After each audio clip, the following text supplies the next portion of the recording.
Login के लिए as usual हम सबसे पहले डेटाबेस बनाएंगे। डेटाबेस हमारी चल रही है माई डेटाबेस 1। इसके अंदर एक टेबल बना लेते हैं हम लॉगिन का। तो यहाँ पर आपका स्ट्रक्चर्स के अंदर एक टेबल आप बनाना चाह रहे हैं लॉगिन नाम का। नंबर ऑफ कॉलम्स 2 असाइन कर दिए, इसको हमने गो करते हैं। इनिशियल एक वैल्यूज के अंदर हमने दी login ID, integer auto increment इसका यस कर दिया हमने। हाँ देखिए, कॉलम के नेम के अंदर आप स्पेस नहीं दे सकते। कॉलम के अगर आप नेम दे रहे हैं इस किस्म का जो मीनिंगफुल भी हो तो फिर हम उसको अंडरस्कोर के साथ दे देते हैं, तो वो मीनिंगफुल भी रहता है और आपके पास स्पेस भी आ जाती है। यहाँ देते हैं यूजर नेम। अब जैसे मैं स्पेस देके लूंगा ना तो ये लेगा नहीं, उसको एरर दे देगा, क्योंकि ये कोई कॉलम नेम नहीं बन रहा है। इसको फिर हम एक्सेस कैसे करेंगे, कोडिंग में एक्सेस कैसे करेंगे। अब जैसे यहाँ पर मैंने क्राइटेरिया लिखा था ना कि सिलेक्ट स्टैटिक फ्रॉम दिस, तो यहाँ पर वो क्राइटेरिया फिर मिसमैच हो जाएगा ना मेरे पास, यानी जहाँ पर हम क्यूरीज के अंदर राइट कर रहे थे उसके अंदर मसला आना शुरू हो जाएगा। अब सिटी नेम है, इसके अंदर अगर हम अंडरस्कोर ना लगाएं तो वो ये समझेगा कि ये कोई कीवर्ड है या कोई और इस किस्म की चीज़ जो है ना वो हम यूज़ करने जा रहे हैं। तो फर्स्ट यूजर नेम जो है ना यहाँ पर हम देंगे इस तरीके से, इसको टाइप देते हैं वॉलचार। पासवर्ड मैंने इसको दे दिया 100 और इसको सेव कर देते हैं। तो ये आपके पास एक लॉगिन का टेबल बन गया। अब इसमें कुछ और कॉलम, ये पासवर्ड का भी देना चाह रहा हूँ तो एक और कॉलम ऐड कर लेते हैं। ऐड 2 कॉलम ऐड कर लेते हैं। एक हम ऐड कर रहे हैं इसके अंदर पासवर्ड का और दूसरा टाइप का। तो एक पासवर्ड का हमने कर दिया। अच्छा, पासवर्ड जो हम यहाँ पर सेव करवाएंगे वो रजिस्ट्रेशन प्रोसेस में हम करवाएंगे, वो हमारे पास होगा इनक्रिप्टेड फॉर्म के अंदर। तो अभी जो हमारी सीक्वेंस होगी टॉपिक्स को पढ़ने की वो इस तरीके से होगी कि सबसे पहले अभी हम लॉगिन पेज पढ़ेंगे, फिर अपडेट प्रोफाइल पढ़ेंगे, फिर चेंज पासवर्ड पढ़ेंगे, देन उसके बाद हम रजिस्ट्रेशन पेज पढ़ेंगे। तो रजिस्ट्रेशन पेज के अंदर एक तरीके से रिकॉर्ड ऐड हो रहा होगा, लेकिन साथ में कुछ एक्स्ट्रा चीज़ें हम करेंगे। जैसे फॉर एग्जांपल पासवर्ड वहाँ इनक्रिप्टेड फॉर्म के अंदर होगा, उसकी वैलिडेशन परफॉर्म करेंगे जो कि jQuery से हो रही होगी। वो ईमेल सेंड कर रहा होगा जिसमें हम ईमेल सेंडिंग की क्लासेस को यूज़ कर लेंगे। तो टॉपिक्स भी हम इसके अंदर नए कवर करते जाएंगे। थोड़ा सा इस चीज़ का मैं ख्याल रख रहा हूँ कि आसान टॉपिक आपको करवाएंगे शुरू में। पासवर्ड और इसके अंदर हमने वॉलचार दे दिया, इसकी लेंथ हमने दे दी 100। इसी तरीके से हम इसको टाइप दे देते हैं, इसको भी हमने वॉलचार कर दिया, इसकी 10 मैंने टाइप कर दी, इसको सेव। अब यहाँ पर ये होगा कि आप जब लॉगिन करेंगे तो वो इस चीज़ को चेक करेगा कि आप क्या हैं, आप मेंबर हैं या एडमिन हैं। अगर मेंबर है तो उसका मेन्यू डिफरेंट आएगा और अगर एडमिन है तो उसका मेन्यू डिफरेंट होगा। ठीक है, तो इस चीज़ को हम चेक की तरफ चले जाएंगे। और इसके अलावा इसके अंदर हम ये देखेंगे कि जो बंदा लॉगिन हुआ है उसका यूज़र नेम ग्लोबली सेट कर देंगे। तो उसके लिए हम सेशन वेरिएबल यूज़ कर लेंगे, यानी सेशन वेरिएबल का भी एक कॉन्सेप्ट यहाँ पर आ जाएगा कि वो क्या होते हैं। वैल्यूज़ कुछ डाल देते हैं अभी फ़िलहाल तो, क्योंकि ये वैसे जो एंट्री होगी वो रजिस्ट्रेशन प्रोसेस से हमारे पास आएगी, लेकिन फ़िलहाल इस टॉपिक को पढ़ने के लिए हम यहाँ कुछ रिकॉर्ड इंसर्ट कर देते हैं। जैसे यहाँ पर हम गए, यूज़र नेम मैंने डाल दिया ABC, इसका पासवर्ड है फ़िलहाल नॉन इनक्रिप्टेड फॉर्म में हम रख रहे हैं ABC 123। टाइप हमने इसके अंदर रख दी मेंबर।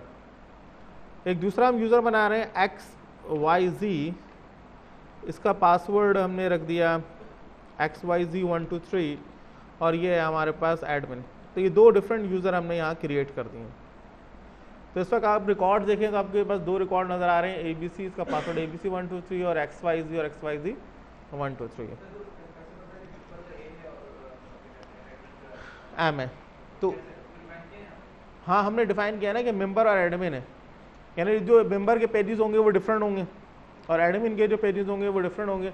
और उसमें भी सेशन वेरिएबल्स को भी हम देखेंगे, सेशन वेरिएबल किस तरीके से फॉर्म होगा।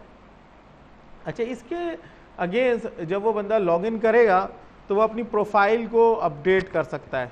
तो प्रोफाइल अपडेट करने के लिए यहाँ पर हम एक और टेबल बना लेते हैं अपना कस्टमर का, जिसमें हम रिकॉर्ड्स वगैरह को डालेंगे और वो उन रिकॉर्ड्स को अपडेट कर सकता है। वहाँ पर हम देखेंगे कि अपडेट रिकॉर्ड किस तरीके से परफॉर्म होता है। तो यहाँ नीचे चले गए, एक और टेबल हम ले लेते हैं यहाँ कस्टमर। अब ये वो सारे टेबल हैं जो कि उस डमी डेटाबेस में पहले से बने हुए थे, यहाँ हम खुद से बना रहे हैं। इसे 2 कॉलम है ले लिए, इसमें कस्टमर आईडी आ जाएगी,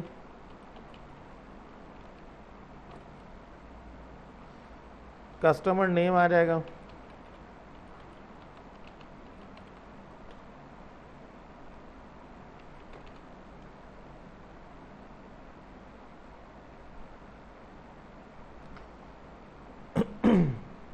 इसको हमें सेलेक्ट कर लेते हैं, इसको प्राइमरी की बना देते हैं, और इसके अलावा इसको ऑटो जनरेट भी करना है तो चेंज कर लें यहाँ से।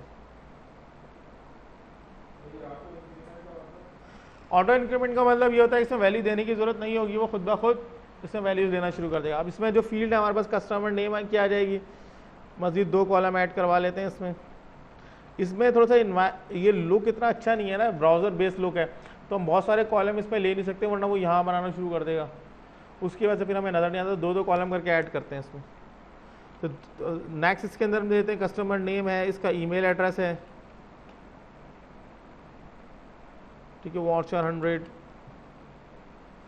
फिर उसके बाद इसका NIC नंबर है। यहाँ पर हम वैलिडेशंस भी पढ़ेंगे, जब jQuery आपको पढ़ाएंगे कि उसके अंदर NIC को वैलिडेट करेगा कि पहले 5 डिजिट आना चाहिए, फिर डैश आएगा, फिर 7 डिजिट्स आएंगे, फिर डैश आएगा, फिर 1 डिजिट आएगा। इसी तरीके से ईमेल के अंदर हम ये देखेंगे कि प्रॉपर ईमेल एड्रेस होना चाहिए abc@yahoo.com, क्योंकि उस पर हम ईमेल सेंड भी करेंगे PHP के थ्रू, क्योंकि अगर ईमेल सेंड हो जाती है डेट्स भी नहीं है कि प्रॉपर है, अगर वो ईमेल सेंड नहीं हो रही तो वो प्रॉपर नहीं है। इसके अंदर हमने इसको 100 कैरेक्टर्स की विड्थ दे दी। इसको सेव कर देते हैं, 2 फील्ड्स हो गई। इसी तरीके से कुछ और फील्ड्स यहाँ बना लेते हैं।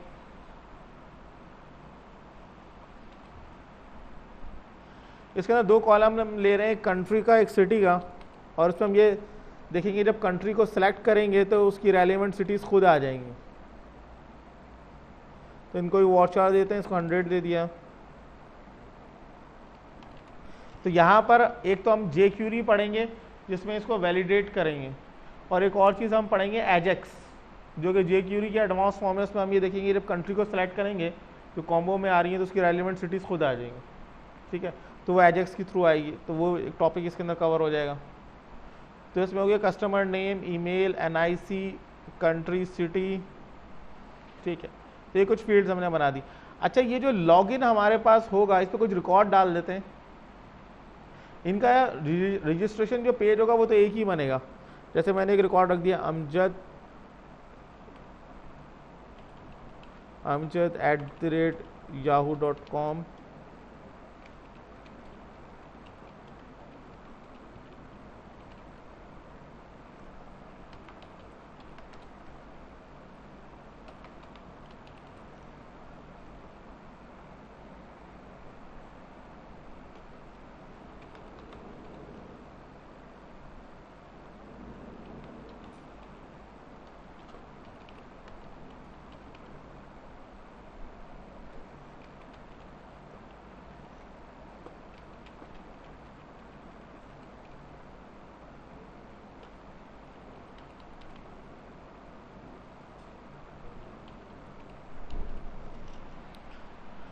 तो ये 2 रिकॉर्ड हमने इंसर्ट कर दिए कस्टमर के अंदर। तो अगर आप यहाँ पर देख रहे हैं तो इसको 1 मिली हुई आईडी, इसको 2 मिली हुई है। तो यहाँ जब हम लॉगिन करेंगे तो लॉगिन के बाद वो अपनी प्रोफाइल को एक्सेस करेगा। तो यहाँ एक मज़ीद कॉलम ऐड करवा लेते हैं कि जो कि अपडेट प्रोफाइल के लिए होगा। तो उसके लिए एक कॉलम यहाँ ऐड कर देते हैं, ऐड 1 कॉलम गो, इसको मैंने नाम दे दिया कस्टमर आईडी, सेव। अब यहाँ सेट करेंगे, जैसे ये हमारे पास रिकॉर्ड है, यानी ABC, तो इसको हम ये सेट करेंगे कि इसका कस्टमर आईडी कौन है, 1, तो ये 1 की प्रोफाइल अपडेट कर सकता है। इसी तरीके से जो कस्टमर आईडी 2 है, ये हमारे पास यानी लॉगिन आईडी 2 जो है वो इसकी प्रोफाइल अपडेट कर सकता है। अच्छा, कस्टमर के टेबल के अंदर हम एक और कॉलम का इजाफा कर देते हैं, वो रह गया, वो है इसकी पिक्चर यानी फ़ोटो। तो इसमें यहाँ पर हम ये भी पढ़ेंगे कि जब वो अपनी प्रोफाइल बना रहा है तो वो अपनी इमेज अपलोड कर सकता है, फिर वो नेक्स्ट टाइम उसको नज़र आ रही होगी, तो इसमें फाइल अपलोडिंग का एक टॉपिक आ जाएगा और उसके अंदर हम ये देखेंगे कि वो फोल्डर में किस तरीके से अपलोड होती है, फिर नेक्स्ट टाइम उसको एक्सेस किस तरीके से कर सकते हैं।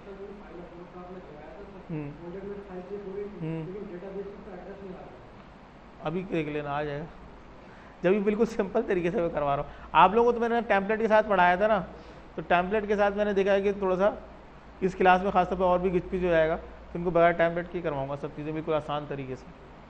अच्छा, यहाँ पर जो है ना एक और कॉलम हम ले लेते हैं इमेज का, तो उसके अंदर उसका पाथ सेव हो रहा होगा और फाइल फोल्डर में इमेज जारी होगी, ठीक है।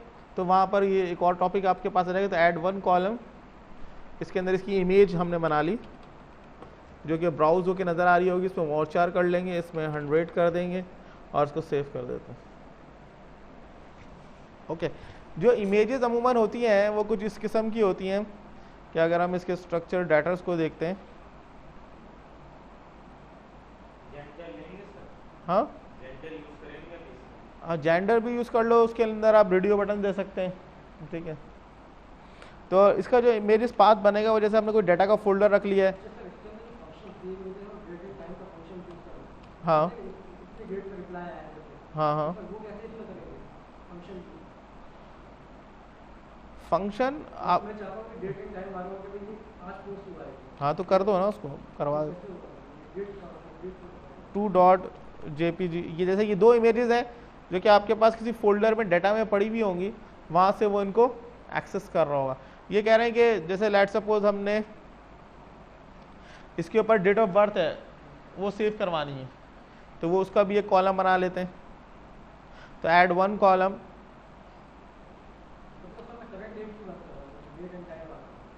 हाँ तो करंट डेट उठा सकते हैं ना, तो डेट ऑफ बर्थ में उठा लो, तो करंट डेट ऑफ बर्थ में नहीं आएगा, तो इसको मैंने कर दिया कि क्रिएटेड डेट,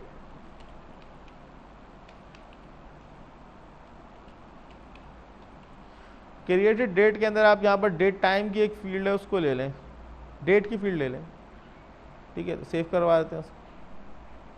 अब इसके अंदर कोई डाटा डाल दें, यहाँ पर हम jQuery बेस्ड कैलेंडर भी लगा सकते हैं, तो वो कैलेंडर लग जाएगा, या आप डायरेक्ट उसके अंदर वैलिडेशन जो है परफॉर्म कर सकते हैं jQuery की कि वो डेट एंड टाइम जो है सही इनपुट आएगा। तो इसका जो डेट एंड टाइम की वैल्यू होती है वो इस तरीके से होती है, इसमें फॉर्मेट भी आपको दिया हुआ है। वैसे आप ये देते हैं 1 जनवरी 2015,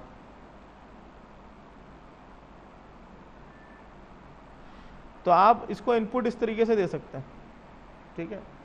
यानी कोई भी डेट का फॉर्मेट आप इनपुट दे सकते हैं इसमें डेट के अंदर, तो ये वैल्यू आ जाएगी। इसी तरह से आप कोई और देते, इसमें क्या मसला है, इसमें हो तो जाता है।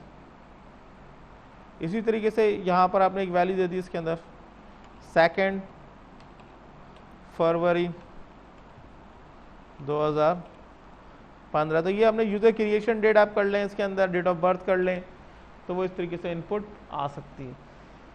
तो ये अभी हमने अपने फ्यूचर प्लान के लिए कुछ डाटा स्ट्रक्चर बनाया है जो आगे हम 4-5 क्लासों के अंदर पढ़ेंगे।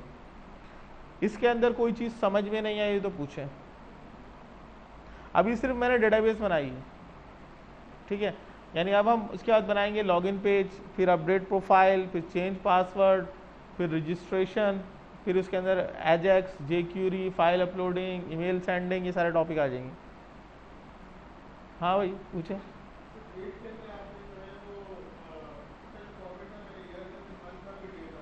वो बोलने दो, वो अपनी मर्जी से बोल रहा होता है। यहाँ पर कोई भी डेट का सही फॉर्मेट जो होता है ना, जैसे ये एक सही फॉर्मेट है 1-Jan-2015, ये सही फॉर्मेट है। आप ये नहीं कर सकते बगैर डैशेस के लिख दो 1 Jan 2015, तो एरर दे देगा। आप कोई भी सही फॉर्मेट इनपुट दे सकते हैं इसके लिए, वो ले लेगा। फॉर्मेट सही होना चाहिए। हाँ यार ये तो आप उसके अंदर उठा सकते हो ना, यानी एक कैलेंडर दे सकते हो कि यूज़र खुद इनपुट दे दे, या ऑटोमेटिकली डेट सेलेक्ट करके आप उसके अंदर उठा लो। jQuery बेस्ड कैलेंडर आते हैं, उसके अंदर आप फंक्शन होते हैं काफ़ी सारे, मैं jQuery करवाऊंगा तो आपको बता देंगे किस तरीके से इसको। ठीक है जी, आगे चले। अब हम बना रहे हैं लॉगिन पेज, तो आ जाते हैं लॉगिन पेज की तरफ। तो ऐड न्यू आइटम, और इसके अंदर हमने ले लिया HTML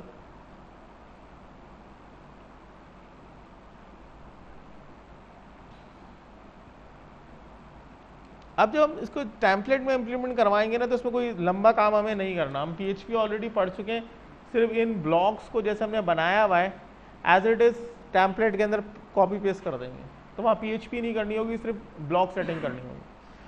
तो एक मैसेज यहाँ पर हमने मैसेज के लिए जगह छोड़ दी है, यानी वो वैलिड लॉगिन है या इनवैलिड लॉगिन है वो यहाँ आ जाएगा आपके पास टॉप के ऊपर, यानी अगर वो यूज़र नेम पासवर्ड सही नहीं दे रहा तो यहाँ पर आ जाएगा इनवैलिड यूज़र नेम पासवर्ड, ठीक है। और अगर वो यूज़र नेम पासवर्ड सही दे रहा होगा तो दूसरे पेज पे रीडायरेक्ट कर देगा। तो यहाँ एक नई चीज़ हम पढ़ेंगे कि एक पेज से दूसरे पेज के ऊपर रीडायरेक्शन किस तरीके से होती है, ठीक है। तो यहाँ हम एक फील्ड बना रहे हैं यूज़र नेम की, इस यूज़र नेम को इनपुट लेंगे टेक्स्ट बॉक्स से। हाँ बिल्कुल, वीडियो सेव कर देते हैं इसकी।